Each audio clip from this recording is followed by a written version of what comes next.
उस वक्त जब दुनिया की नजरें कहीं और थीं, व्हाइट हाउस के दरवाजों के पीछे एक ऐसी खुफिया मीटिंग हो रही थी जिसकी हर डिटेल दुनिया की जियोपॉलिटिक्स में भूचाल ला रही है। एक तरफ अमेरिका के राष्ट्रपति डोनाल्ड ट्रंप और दूसरी तरफ सऊदी अरब के सबसे ताकतवर शहजादे के छोटे भाई डिफेंस मिनिस्टर खालिद बिन सलमान। यह कोई आम मुलाकात नहीं थी, यह इतनी सीक्रेट थी कि इसे दुनिया की नजरों से बचा कर रखा गया। सवाल यह है कि आखिर ऐसा क्या पक रहा था व्हाइट हाउस में? ईरान, गाजा, इजराइल और एक बहुत बड़ी डील को लेकर क्या फैसला हुआ है? चलिए आज इस खुफिया मीटिंग की परतें खोलते हैं और समझते हैं कि मिडिल ईस्ट का भविष्य किस दिशा में जा रहा है। तो इस सीक्रेट मीटिंग का खुलासा किया फॉक्स न्यूज ने। उनके सूत्रों ने कंफर्म किया कि गुरुवार को सऊदी के रक्षा मंत्री प्रिंस खालिद बिन सलमान, जिन्हें केबीएस भी कहा जाता है, व्हाइट हाउस में राष्ट्रपति डोनाल्ड ट्रंप और उनकी टीम से चुपचाप मिले। अब ये केबीएस कोई छोटा मोटा नाम नहीं है, ये सऊदी के पावरफुल क्राउन प्रिंस मोहम्मद बिन सलमान यानी एमबीएस के सगे छोटे भाई हैं।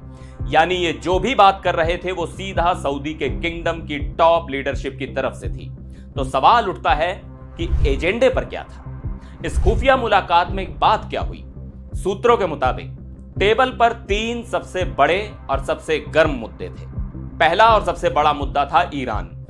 दोनों के बीच इस बात पर चर्चा हुई कि ईरान के साथ बढ़ते तनाव को कैसे कम किया जाए और उसे बातचीत की टेबल पर कैसे लाया जाए। आप जानते ही हैं कि ईरान और सऊदी की दुश्मनी कितनी पुरानी है और ट्रंप प्रशासन ईरान को लेकर कितना सख्त रहा है। दूसरा मुद्दा था गाजा। मीटिंग में गाजा में चल रहे युद्ध को खत्म करने, वहां फंसे बंधकों को छुड़ाने, चाहे वो जिंदा हो या मुर्दा, और पूरे मिडिल ईस्ट में शांति कायम करने के तरीकों पर बात हुई। और तीसरा सबसे दिलचस्प मुद्दा इजराइल। हालांकि मीटिंग सिर्फ इजराइल के लिए नहीं थी, लेकिन इस पर खुलकर बात हुई कि सऊदी अरब और इजराइल के बीच रिश्ते सामान्य करने के लिए क्या क्या कदम उठाने होंगे।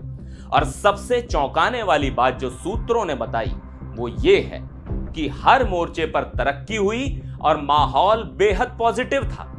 इसका सीधा मतलब है कि ट्रंप और सऊदी प्रिंस हर मुद्दे पर एक ही पेज पर हैं।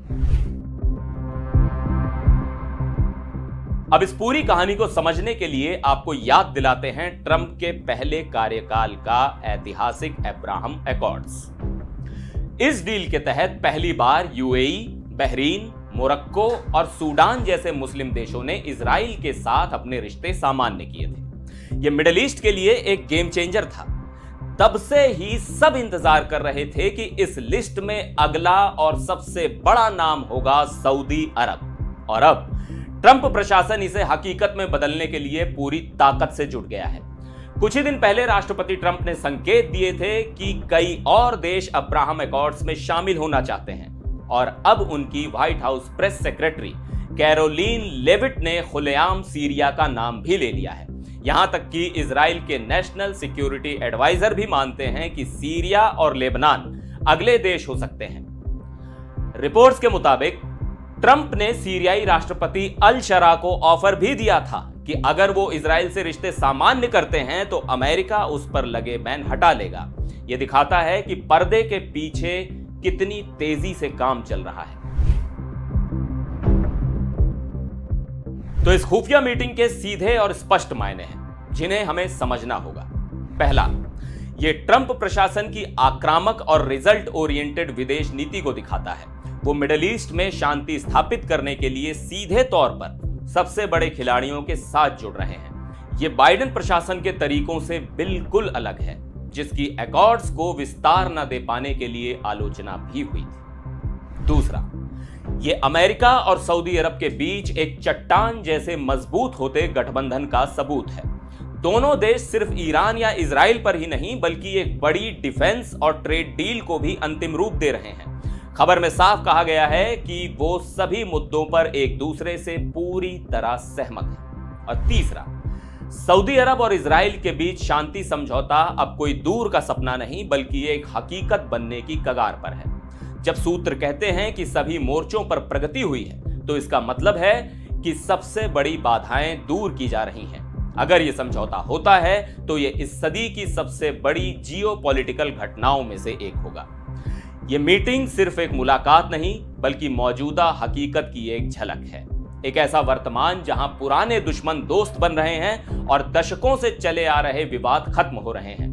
बेशक अभी भी कुछ औपचारिकताएं बाकी हैं, लेकिन इस खुफिया मीटिंग ने एक चीज तो साफ कर दी है कि संभवतः इतिहास लिखा जा रहा है। इस पूरी डेवलपमेंट पर आपकी क्या राय है? क्या आपको लगता है कि राष्ट्रपति ट्रंप वाकई सऊदी अरब और इजराइल के बीच ये ऐतिहासिक शांति समझौता करवा देंगे? और क्या ईरान इस नए समीकरण को आसानी से स्वीकार करेगा? अपनी राय नीचे कमेंट्स में जरूर बताइएगा। मिलते हैं अगले वीडियो में, तब तक के लिए नमस्कार।